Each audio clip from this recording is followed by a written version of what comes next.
ఇంకొంత వాస్తవాలని బయట పెడతా ఉంది. కవిత గారు 10 ఏళ్ళు బీఆర్ఎస్ పార్టీలో భాగస్వామ్యం నుండి, అధికారం నుండి, ఆదినాయకుడు కుమార్తెగా ఉండి అవన్నీ భాగవతాలు చూసింది కాబట్టి బయటకు వస్తూ ఉన్నాయి. నేను మొన్న కూడా చెప్పాను, ఇప్పుడు కూడా మీ ద్వారా చెప్తా ఉన్నాను. ఆవిడ చేసే విమర్శల్లో ఏమైనా వాస్తవాలు ఉంటే డెఫినెట్గా చర్యలు తీసుకోవాల్సిందిగా మీ ద్వారా నేను ముఖ్యమంత్రి గారు కూడా విన్నవిస్తాను.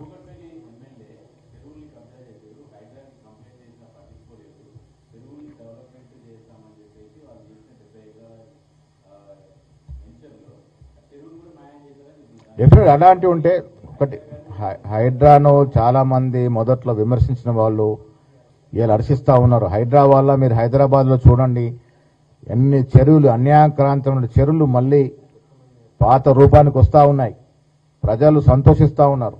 ఇది మహత్వకంట కార్యక్రమం ఇది.